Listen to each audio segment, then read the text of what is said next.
Hi everyone, Kim here at Olive City Homestead. It is October and it's time for the October garden tour. I'm so glad you could join me today. I have a few things I want to share with you first, so come join me at my little table. This month is really been different because we've actually had rain for the first time since I think February. Yeah, other than maybe one or two 10-minute sprinkles in the summer, and I do mean sprinkles so much you hardly know it occurred. We have had no rain since way back in February, so this has been a torrential rain for over a week, and it's been great. Yeah, the plants have enjoyed it. I've enjoyed a little mini vacation for me from watering. I've missed my garden. I've been super busy with other things. My oldest son, who has been here for a little while helping me out with some stuff, has just taken off for his the next step in his career, and he helped me do a lot of projects before he left, including we took down my big above ground pool and the old deck that was too old to leave up any longer. It was kind of dangerous, and we got rid of that, so I have all this open space there now, and I'm thinking of doing a stone patio area, maybe with a fire pit in the middle and some landscape plants around the edges or something like that. I have got time to think about it this winter and work on it early in the spring. But yeah, I've been super busy and I've been enjoying the weather and the changing colors in all of the trees and plants. And you know, just sort of cutting back annuals in the garden and plan for what I'm going to be doing over the winter. And my plans are greatly affected by an upcoming change in my life that I'll be talking to you about pretty early in the tour, and two other things, one I'll share now and one at the very end of the tour. One is I was so excited to have a huge apple harvest this year. My apple trees, I have 7 of them, and they range in age from 3 years old to 5 years old. And I got a really big harvest this year from several of them, and that was a lot of fun, and we enjoyed them fresh. And I've made some apple cobblers and frozen apples for apple pie later, made some applesauce. It's just been really good. The other thing was, the big surprise for me this year was that my pecan trees actually grew pecans, and that I actually beat some of the squirrels to them. That was also a big surprise. Yeah, pecan trees aren't actually supposed to fruit for 5 or more likely 6 or 7 years after you planted them, and these I've only had in the ground for 3 years. One of them was 2 years old when I planted it, so it technically is 5 years old. The other is only 4 years old, and yeah, they fruited quite a lot. I was so happy. And I will admit that I didn't realize that the squirrels were going to take them so early, because as I showed you in the video I did a few months back when I discovered the pecans on the tree, they start off with this kind of lime green husk on them. It's very hard. The squirrels can't get into that at that point, and they wait. I thought they waited till they got riper than they actually wait till. So when I discovered they'd been stealing them, I quickly grabbed the rest of the nuts off of both trees and took them in to dry out, to let that green husk turn brown, dry out, and split and fall off. Most of them at that point were already starting to split. So now I know that those squirrels take them right before they split. And so I need to just either cover the tree in tulle or just get the nuts off before the squirrels do. Anyway, I wanted to show you what they look like after they have dried and split farther. And this is what the green hull looks like after it has split. You can see the nut inside of there. And if we take this off,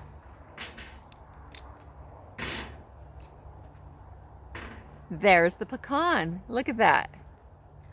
Isn't that beautiful? And I have quite a few of those, so I'm going to be making a couple of pecan pies come Thanksgiving and Christmas this year with my own homegrown pecans. Well, that's enough talk for now. Let's get going on the tour.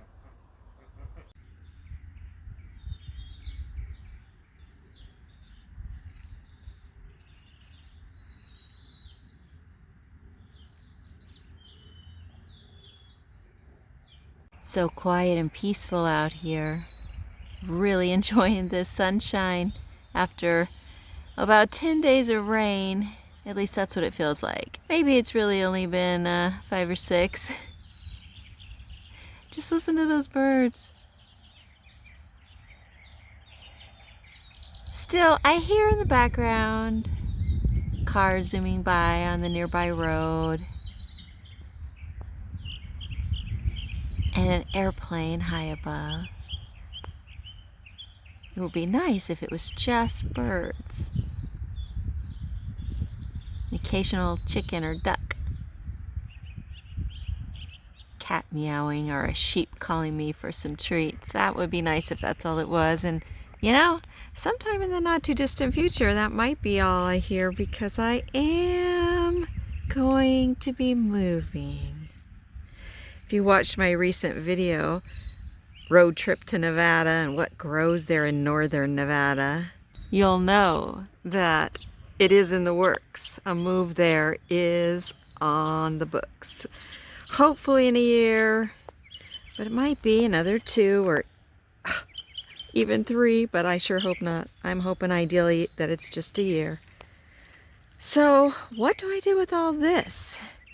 And all my orchards, my 100 olive trees and my 80 plus now fruit and nut trees? Well, I've got plans and I'll be talking about them in the weeks and months ahead. Meanwhile, what's all this? Speaking of ducks, there they go. What's all this? These are some huge zucchini and yellow squash. Some hybrids in there too. They got too big. But you know what?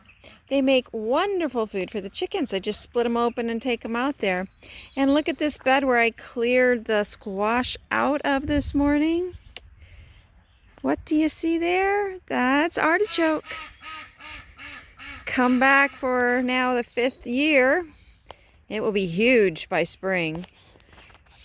Even these little ones here, they're tiny, but that's because they were smothered out by the zucchini.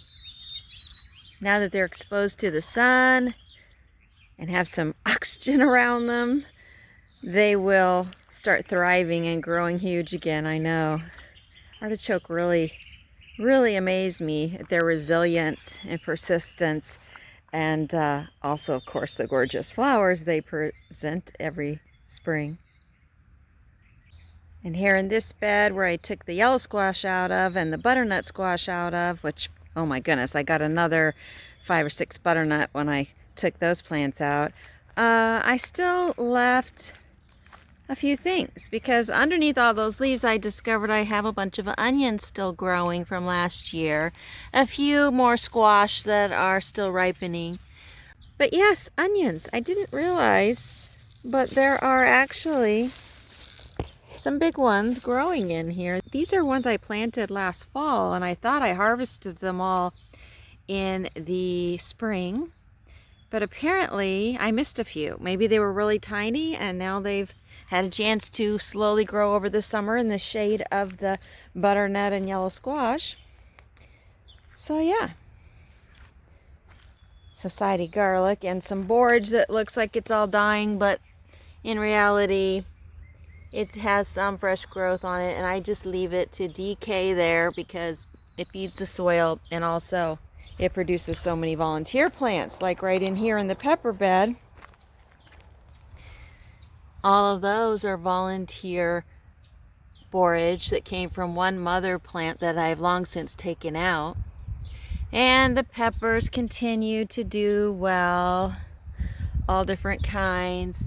Those are the fatales, and got the corbacci and the Jimmy Nardello, and the auroras, and the cayenne, and the cubanelles down here.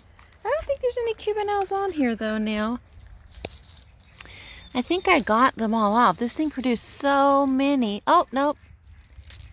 There's some right there. Okay, it still has some growing. Okay, and some smaller ones coming up. Good job.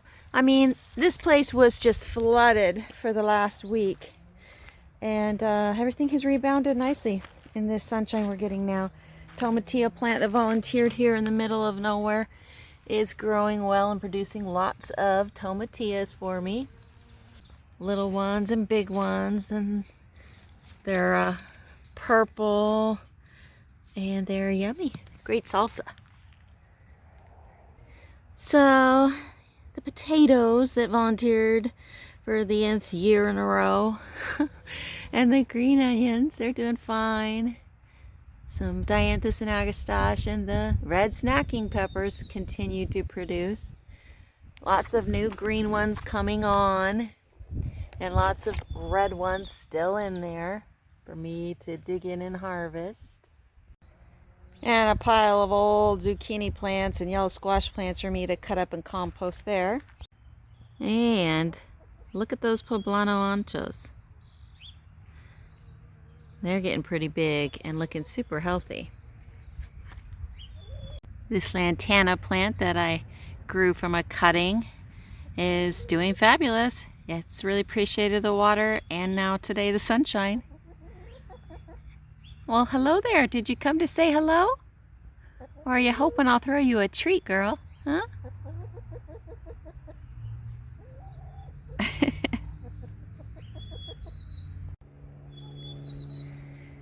Lemon verbena plant doing great even after I pruned it back. It's actually blossoming again. It's like the third time this year. I have a dozen or more cuttings that are all rooting and doing super well too. So I'll have plenty of lemon verbena to take with me.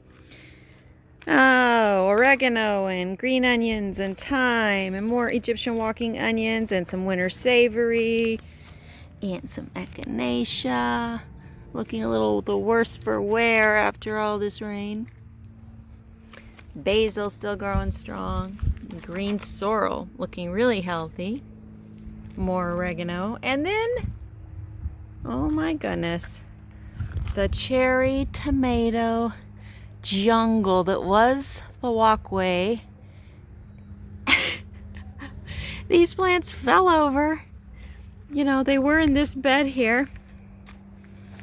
That's now pretty much empty down the middle because they all fell over into the walkway and said, oh, we like it here. And they just took off. And they're blossoming away. The bees are in and out of here all the time. Of course, it's a little difficult to access some of this stuff, but I have my ways. I can creep in and out around the base of these plants. I left a couple of zucchini plants looking a little the worse for wear, but they have blossoms or young zucchini growing on them, so I've left them. We'll see how they do as the weather continues to cool off. Right now it is basically down to the low 50s, even into the 40s Fahrenheit at night, but it hasn't got below, you know, the low 40s. So for now, everything is still doing well and ripening. I love these sun golds. They are the best tomato ever in my opinion. The other tomato plants here are still doing great. Look at all those tomatoes. 3 different kinds of cherry tomatoes here. Chadwick cherries, sweet 100s, and more sun golds. Those are all the little orange ones you see. And I just have hundreds, and they keep going, and lots of new green ones coming on. So I'm really happy with this because it's one of my favorite vegetables, which is really a fruit, but that's neither here nor there. And the dinosaur kale, looking super healthy and really tasty. The ducks agree that it's really tasty. And the maroon chrysanthemums are blooming now. Looking so gorgeous in the sunshine today. As is the purple spider flower. And the gorgeous crimson amaranth, which is now about 5 feet tall and blossoming beautifully. And down below in the crate is chocolate mint, walking onion, stevia, and purple bells. The pink variegated lemon tree did just fine through all the rain and windstorms. I did put a little tomato cage around it. I highly doubt it did any good, but it gave me a little peace of mind that the tree wouldn't break again in the wind. It's not tied to it. It's just there in case it got blown super hard. It would have something to lean against. I'm probably going to cut the wire off at any point at which I feel that it is possibly harming or restricting the growth of the pink variegated lemon tree. But the tree's doing great, as are the beautiful snapdragons right there. Just look at those. Aren't they gorgeous? I love these colors. What a mixture of different shades of pinks, apricots, and oranges. And the merit tree collard is shooting out tons of new healthy growth. No sign of any harlequin bugs, which are the only bugs I've ever gotten in my garden, and they only seem to like the merit tree collard. But I still have been growing it because it is such a great compost tea and a great compost mulch, and also the ducks and chickens like to eat it. The orange gazanias and the purple print zinnias are still blooming bright and colorful. I haven't been doing a good job with my okra. I've let it just keep growing. Look at all those little baby okra. They don't realize this is not the time of year to start growing. I really need to do a better job using up all my okra. I start off well and then I slack off because it grows so fast, so prolific. These zinnias have so impressed me this year. What vivid color, even after all this rain. Yes, some of the older ones down below have been washed out, but look at this on the top. There's like 4 separate little single flower faces at the very top of this very old zinnia flower. Yeah, they're just gorgeous. And I'm definitely going to be planting a lot more of them. I love this color. I also love the way that zinnias change, you know, how they start off as one type of flower and then they go through all these phases and look so beautiful in so many different ways. Plus the bees love them. One of my favorite gazania flowers. Such beautiful orange and cinnamon colored blooms, kind of a bronze. Yes, the bees love these too. More gazanias in a very interesting shade of wine and orange and amber and golden. I mean, each flower is slightly different and they're just beautiful.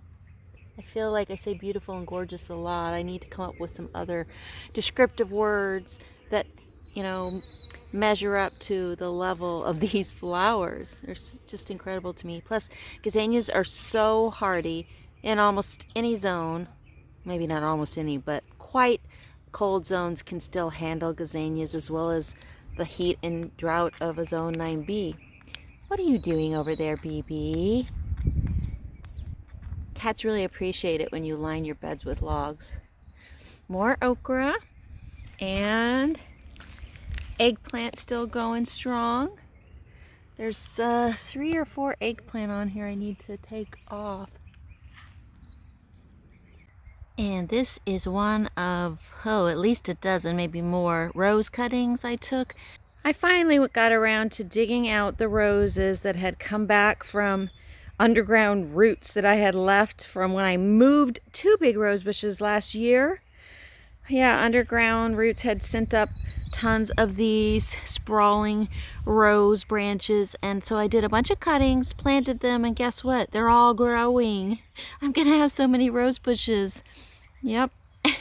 And one of them is a crimson and one is a gorgeous deep pink, and hopefully they'll all grow true, and I don't see why they wouldn't. The others that I've transplanted from those root growth have, so I'm really looking forward to having in my new homestead a bunch of roses in the colors I like that I grew from you know, well, I didn't grow them. I can't take the credit. That grew themselves. I volunteered from underground roots I left behind.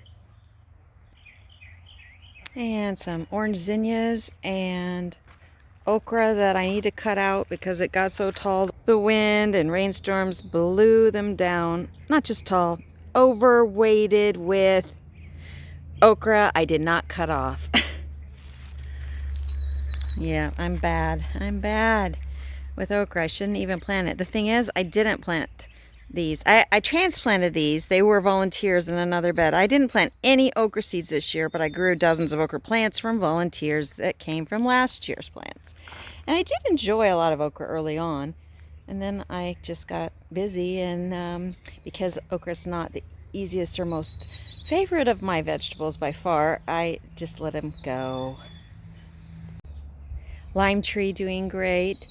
Harvested a couple dozen limes. I see there's still one down there I need to cut off. And it's reblossoming to grow new limes. And the little loquat has come back nicely. I've got fresh leaves coming out. It didn't like where it was before and got burned, and but now it's doing well. I think it's going to be fine over the winter. It should come to new life again, and I'll treat it better now that I've learned what it likes. Taking it easy there, baby? In the shade of the Itea? Yeah? Is that what you're doing? Are you taking it easy? Oh, hello. Yes, the Itea is doing wonderful. Lots of little new growth coming out that I could pull out and start new plants, and I may yet do that. The top growth is losing some leaves, but also turning that wonderful burnished autumn shade that I love. The cuttings I took several months ago in the video I did on propagating Itea Virginia Sweet Spire, they're all doing great. Yep, all 5 of them. So I'm thinking I might take some more. It's so easy to take them from these shoots that they send up from underground runners, basically, kind of like berry plants. My blueberries have done the same for me. You can just grow yourself new free plants from carefully taking them out and putting them in some good soil.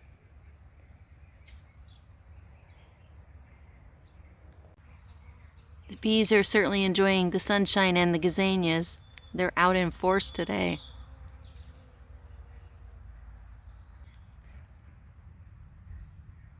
And the purple tree kale has been loving the cooler weather and the rain, and the leaves, as you can see, are getting bigger and bigger and dark purple, and they're so sweet and so delicious.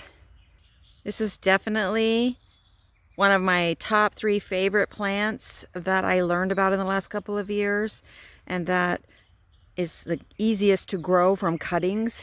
And I've taken probably 12 or 15 cuttings, maybe more, started new plants with it. So I will definitely be taking these plants with me to northern Nevada when I do go. I have a lot growing in containers as well as in the ground, so that I'll have some to move. But it's certainly my favorite green for eating. It is delicious, and I love it in a good stir fry. And this isn't even close to how big they eventually get, but even in the summer when it's hot here and dry, they still taste good. And so they're a year-round green that I really enjoy. See, here's one of those baby purple tree kale cuttings, and here's one that was that size about 5 or 6 months ago, and now look at it. It's about 4 feet tall. And it looks like some star jasmine has wound itself into the purple tree kale, so I'm gonna have to cut that out of there. Star jasmine grows like crazy here. I did not plant it. It was on the slope, and it's really hard to keep under control. Yeah, and that's a baby lantana. I don't know if I can call it baby anymore. The cutting I put in there was about 2 inches big. I can't even really call it a cutting. I wouldn't cut something that small. It broke. And I plopped it in here and it took off. And antennas like that. Some more beautiful snapdragons back there. Some ginger and turmeric. And more purple tree kale. Oh, and some beautiful agastache. And in this one little crate, well, it's an 18-gallon crate, I've got volunteer lavender I transplanted, some leeks, turmeric that I planted from some turmeric I bought at the organic grocery store, some gazanias, and a cherry tomato on my backyard patio. Thanks for joining me today, everyone. I hope you enjoyed October in Northern California. I am enjoying this year all the more because I know that I will be moving soon. It doesn't mean I love Northern California any less. The fact that I'm ready to move on, moving on can be a good thing. Change can be a great thing, in fact. And I am all about that, actually. I really have that pioneer spirit, which brings me to the third thing I wanted to share with you guys. So for my birthday last month, I gave myself a little present. I did the Ancestry DNA on myself to see where I come from. My father was actually adopted, and I do get my red hair from him, so I was pretty sure there was some perhaps Irish or Scottish in me. And I knew I had Portuguese from my mom's side of the family, but that's about all I knew. So I did my Ancestry DNA, and here were the results.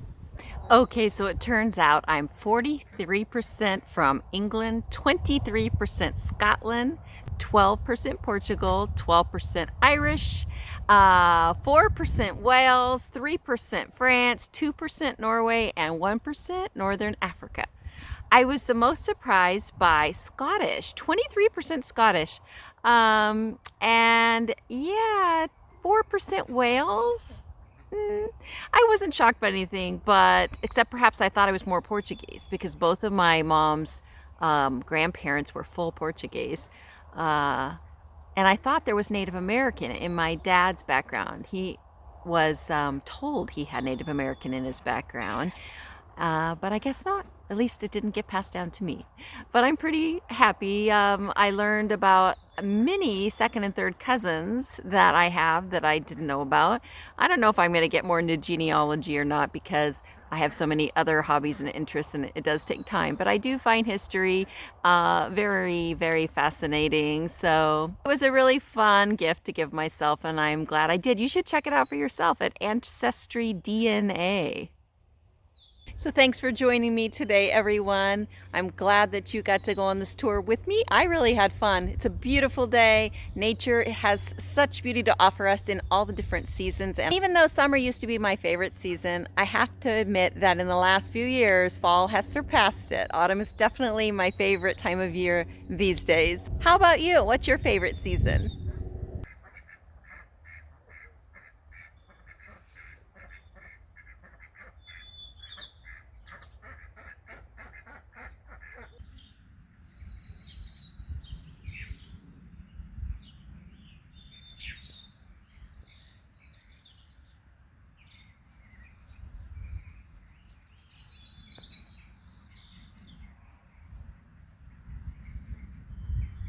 So wherever you are in the world, enjoy the seasons, enjoy nature, get outside and let nature nourish your soul because it really can. And remember, you can create the life you want, whatever that might be, so don't let anyone ever tell you otherwise. See you next time, everyone.